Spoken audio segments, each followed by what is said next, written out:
কোনো ঝামেলা ছাড়া ঝটপট অনায়াসে বানিয়ে নিন এই ধবধবে সাদা পাটিসাপটা।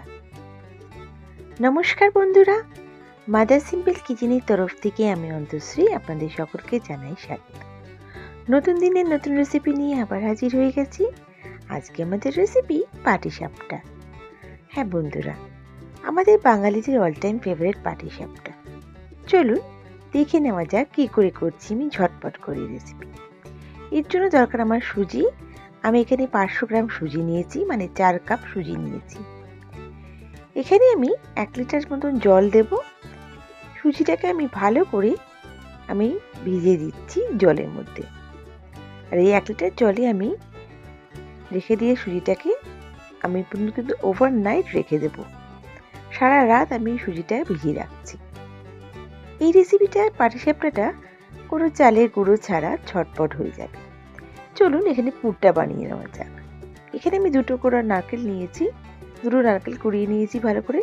আর এখানে আমি অ্যাড করছি 8 চামচ মতন চিনি। এখানে কিন্তু গুঁড়ো ব্যবহার হবে, মিষ্টিটা আপনারা আপনাদের স্বাদ অনুযায়ী ব্যবহার করবেন।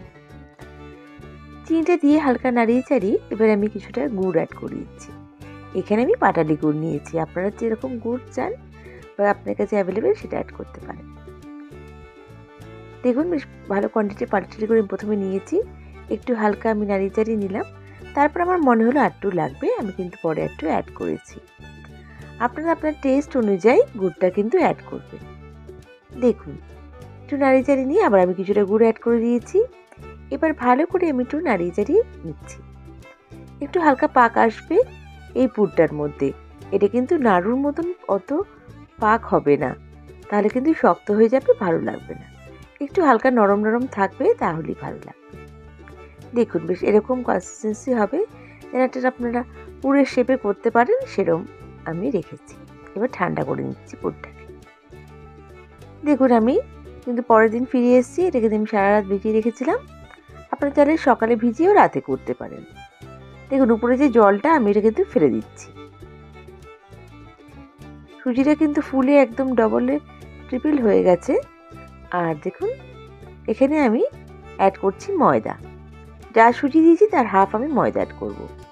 আমি এখানে 2 কাপ ময়দা অ্যাড করছি, মানে 250 গ্রাম মতন ময়দা অ্যাড করছি। দিয়ে আমি ভালো করে মিক্স করে নেব। এখানে আমি আবার 8 চামচ মতন চিনি দিচ্ছি। চিনিটা খুব বেশি দেবেন না, তাহলে কিন্তু পাটিসাপটাটা উঠবে না, কিন্তু একদম কম মিষ্টি দিলেও খেতে ভালো লাগে না। দেখুন এবার আমি ভালো করে একটু নাড়িয়ে চাড়িয়ে নিচ্ছি। ব্যাটারটা ভালো করে স্মুথ করে একটা পেস্ট মতন করে নিতে হবে। আর জলটা কিন্তু আমি একবারে অ্যাড করব না, হালকা হালকা করে জলটা অ্যাড করব। এখানে সুজি আর ময়দার পরিমাণটা যদি আপনারা ঠিক রাখেন, তাহলে সুন্দরভাবে পাটিসাপটাগুলো উঠবে আর একটাও লেগে যাবে না। প্রত্যেকটা পাটিসাপটা সুন্দর হবে। দেখুন প্রথমে একটু জল দিলাম। ব্যাটারের কনসিস্টেন্সিটা আপনারা একটু দেখে বুঝে নেবেন যে কীরকম পাতলা রাখছি। এত ঘন কিন্তু আমি রাখবো না। দেখুন ভালো করে ফেটিয়ে নিচ্ছি। আবার আমি পরে কিন্তু জল অ্যাড করবো। এতটা ঘন আমার দরকার নেই, আরও আমি পাতলা করে নেব। দেখুন আমি কিছুটা জল অ্যাড করেছি। এখানে কিন্তু জলটা নর্মাল জলই অ্যাড করেছি। হালকা জল অ্যাড করলাম। দেখুন আমার কিন্তু পারফেক্ট ব্যাটারটা তৈরি হয়ে গেছে। এই ব্যাটার বানানোর সময় একটু হালকা 1 চিমটে নুনও ইউজ করে দেবেন। এখানে আমার স্কিপ হয়ে গেছে দেখানোটাতে। এবার আমি কড়াইটাকে ঘি দিয়ে গ্রিস করে নিচ্ছি। আপনারা যে কোনো ব্রাশ বা ইচ্ছা করলে বেগুনের যে মাথাটা থাকে সেটা দিয়েও গ্রিস করে নিতে পারেন।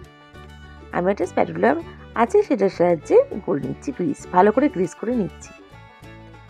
এখানে আমি 2 হাতা মতন আমার ব্যাটারটা দিলাম। আপনারা যেরকম বড় ছোট করবেন সেরকম আপনাদের যেরকম রিকোয়ারমেন্ট সেরকম করে দেবেন। এখানে আমি বেশ বড় মতো পাটিসাপটাটা করেছি, তাই জন্য আমি 2 হাতা দিয়েছি। আপনারা 1 হাতা দিয়েও করতে পারেন। দেখুন ভালো করে একটু গোল করে আমি নাড়িয়ে নিচ্ছি। এখানে আমি কড়াইতে করেছি, আপনারা চাইলে ফ্রাইং প্যানে করতে পারেন। তবে আগেকার দিনে মা দিদিমারা কিন্তু কড়াইতেই করতো। কড়াইতে বেশ সুন্দরভাবে ওঠে। দেখুন এবার আমি ফিলিংসটা অ্যাড করে দিচ্ছি। এটা লম্বা করে একটা পুরটা আমি দিয়েছি।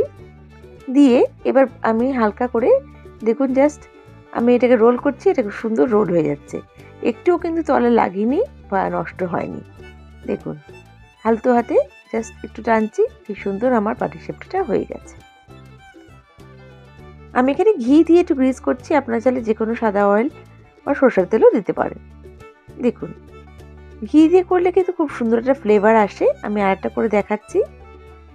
খুব সুন্দরভাবে প্রত্যেকটা পাটিসাপটা আমার সুন্দরভাবে উঠে গেছে, একটাও কিন্তু নষ্ট হয়নি। আমার রেসিপিটা কিন্তু একদম রেডি। খুব সুন্দরভাবে আমার কিন্তু তৈরি হয়ে যাচ্ছে পাটিসাপটাটা।